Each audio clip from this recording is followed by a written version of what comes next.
আসসালামু আলাইকুম everyone, welcome back to my channel. আমি আজ আপনাদের কি করে দেখাচ্ছি একটু দেখতে থাকেন, গেস করেন দেখার শুরুতেই কমেন্টস করার জন্য।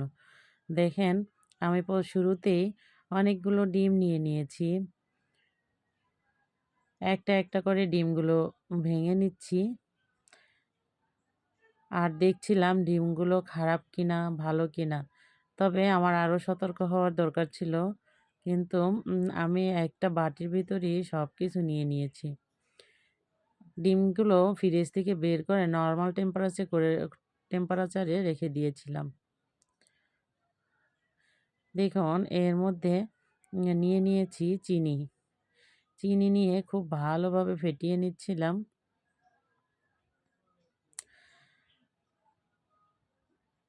এরপরে দিয়ে দিচ্ছিলাম সামান্য একটু লবণ। লবণ দিয়ে আবারও ভালো করে ফেটিয়ে নিচ্ছিলাম।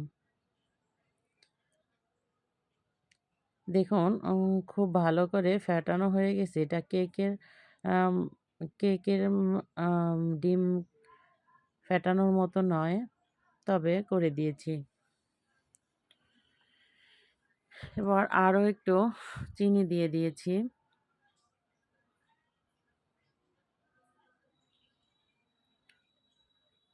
চিনি দিয়ে ভালো করে হুইস্কি দিয়ে ফেটিয়ে নিচ্ছিলাম। লাইটটা পড়ার কারণে হয়তোবা দেখা যাচ্ছে না। আমি 2 পাউন্ডের মোল্ডের গায়ে উম চিনি দিয়ে ক্যারামেল করে নিচ্ছিলাম খুব সহজ উপায়ে। আমি জানি না আপনারা কারা এরকমের সহজভাবে করে নেন। নিশ্চয়ই আজকে দেখার পরে হয়তোবা কেউ করে নিবেন।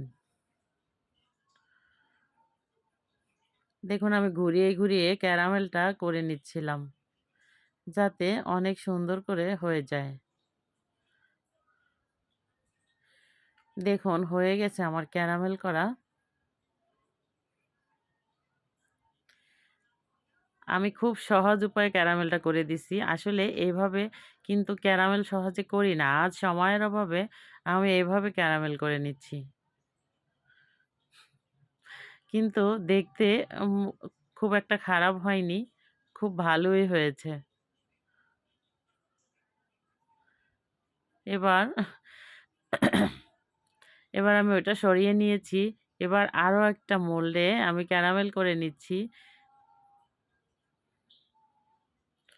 ২ টা ক্যারামেলের ২ টা পাত্রে আমি ক্যারামেল করে নিচ্ছি। এজন্যই আমি ৮ টা ডিমের পুডিং করব।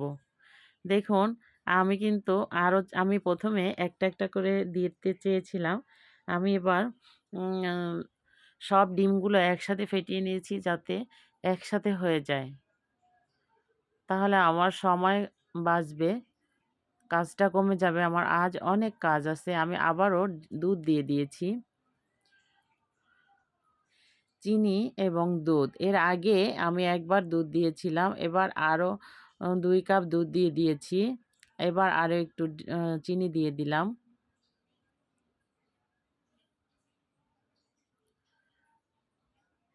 এবার হয়ে গেছে হয়ে গেছে আমার ডিম দুধের মিশ্রণটা তৈরি পুডিং করার জন্য। এবার আমি চুলায় একটা কড়াই বসিয়ে তার মধ্যে পুডিংয়ের মোলটা বসিয়ে দিয়ে দিলাম। কিন্তু পানি দেওয়ার পরে পুডিংয়ের মোলটা উপরে উঠে গেছে।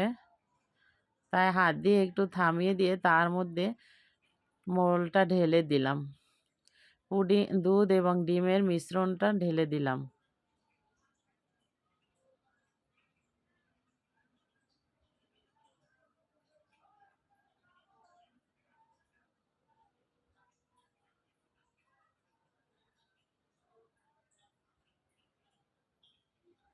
দেখুন কত সুন্দর করে আছে। এবার আমি কি দিয়ে ঢেকে দিব? কিছু হাতের কাছে না পেয়ে এটা দিয়েই ঢেকে দিলাম। কিছু করার ছিল না।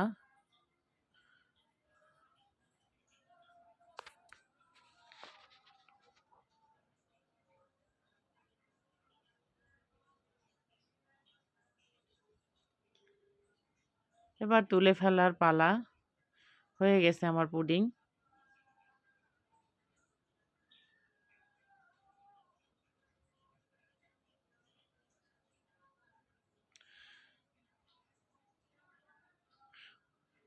হয়ে গেছে কিন্তু আবারও ঢেকে দিলাম। মনে হচ্ছিল যে হয়নি হয়তোবা। এবার আবার তুলে দিলাম। হয়ে গেছে। এবার এটা উঠিয়ে আরেকটা যে পাত্র ছিল ওটার ভিতরে পুডিংটা দিয়ে দিব। মনে হচ্ছে এটা হবে না। তারপরও হয়েছে ইনশাল্লাহ।